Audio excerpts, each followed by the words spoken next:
Vote से ही लोकतंत्र बचेगा, वोट से ही संविधान बचेगा, वोट से ही आरक्षण बचेगा।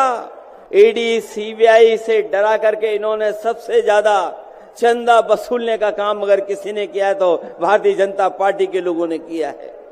लोकसभा चुनाव को लेकर सियासी सरगर्मी तेज हो गई है। सपा के प्रमुख अखिलेश यादव बीजेपी पर जमकर निशाना साध रहे हैं, साथ ही बड़े बड़े आरोप भी लगा रहे हैं। मीडिया से बात करते हुए अखिलेश यादव ने कहा कि बीजेपी की चिंता यह है कि वह जा रही है। सपा प्रमुख ने मीडिया कर्मी से कहा कि आज की खबर तो आप जानते होंगे ना, हम लोग दिल्ली आ रहे हैं और प्रधानमंत्री दिल्ली से बाहर जा रहे हैं, तो सोचिए वह पहले से हो रखा है कि दिल्ली कौन आ रहा है, दिल्ली से बाहर कौन जा रहा है। आज की तारीख में जहां तक करप्शन की बात है, एक लंबी सूची है। उन्होंने कहा कि हमें कोई चंदा नहीं दिया, आपको चंदा क्यों नहीं मिला। यह नया आविष्कार हुआ है कि ईडी, सीबीआई और इनकम टैक्स को लगाइए, जितना चाहो उतना चंदा वसूल लो। उन्होंने आगे कहा कि अगर हम आंकड़े निकालें तो पूरे ब्रह्मांड में इतना झूठ कोई नहीं बोला होगा जितना भारतीय जनता पार्टी ने ब्रह्मांड में झूठ बोला है। रामलीला मैदान ऐतिहासिक मैदान है और आज जब हम लोग इकट्ठे यहां हुए हैं, जब हम आज सब मिलकर के एक साथ खड़े हुए हैं, तो इस मैदान से ये ऐलान होने जा रहा है कि हुक्मरान जो दिल्ली में बैठे हैं वो अब ज्यादा दिन रुकने वाले नहीं हैं। आज हम लोग दिल्ली में आए हैं, सुना है लोग दिल्ली वाले आज दिल्ली से बाहर गए हैं। ये समझ लेना हम सब लोग आने वाले हैं और दिल्ली से जो बाहर जा रहे हैं आज, वो हमेशा हमेशा के लिए बाहर जा रहे हैं। ये लोग जो नारा देते हैं 400 पार,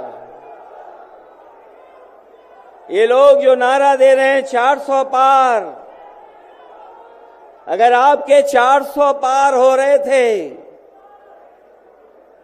तो आम आदमी पार्टी के नेता से आपको घबराहट किस बात की है? किस बात की घबराहट है? आपने अरविंद केजरीवाल मुख्यमंत्री को जेल भेज दिया, मुख्यमंत्री हेमंत सोरेन को जेल भेज दिया। और मैं तो उस उत्तर प्रदेश से आता हूं जिस उत्तर प्रदेश के लोगों ने भारतीय जनता पार्टी को मौका दिया, उनका स्वागत किया। लेकिन याद रखें, उत्तर प्रदेश के लोग अगर स्वागत करते हैं तो समय आने पर धूमधाम से विदाई भी करते हैं। और जो आपने चुने हुए मुख्यमंत्रियों को जेल भेजा है, न केवल भारत के लोग बल्कि दुनिया के लोग भारतीय जनता पार्टी पर थू थू कर रहे हैं। आपने चुने हुए लोगों को, मुख्यमंत्रियों को जेल भेज दिया।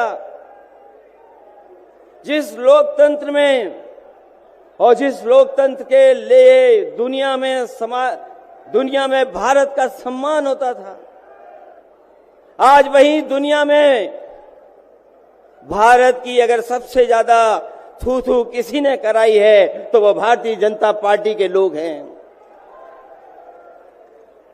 भारतीय जनता पार्टी कहती है कि वो दुनिया में सबसे बड़ी पार्टी है, लेकिन इनके 10 साल का कार्यकाल आप देखोगे तो ये ब्रह्मांड की सबसे झूठी पार्टी है। केवल दुनिया की नहीं, ब्रह्मांड की सबसे झूठी पार्टी है। और जो लोग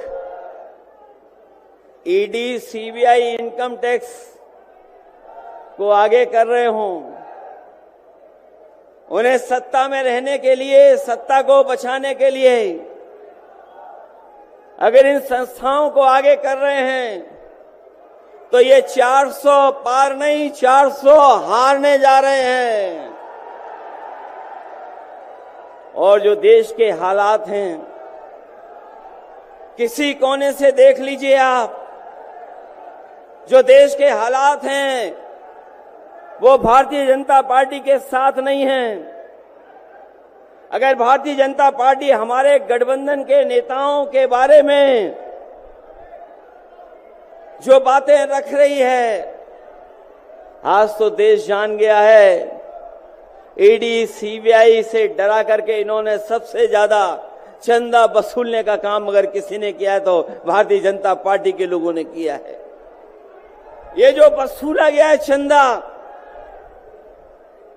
इसको दबाने के लिए जो विपक्षी नेता हैं उन पे झूठे मुकदमे लगाए जा रहे हैं। इस बार चुनाव आने जा रहा है, मैं आपसे अपील करना चाहता हूं, इन्हें हराओ, इन्हें वापस भेजो, क्योंकि अगर देश बचाना है तो हमारे आपके वोट से बचेगा, वोट से ही लोकतंत्र बचेगा, वोट से ही संविधान बचेगा, वोट से ही आरक्षण बचेगा और वोट से ही हमारे देश की आबादी के 90% लोग जो पीड़ित हैं उनको बचाने का काम होगा। मुझे उम्मीद है कि आज जो रामलीला मैदान से संदेश जा रहा है ये देश के कोने कोने मर जाएगा और जब चुनाव शुरू हो गया है तो वोट पड़ेगा तो न केवल दिल्ली से भारतीय जनता पार्टी साफ होगी बल्कि देश से भी भारतीय जनता पार्टी साफ होने जा रही है।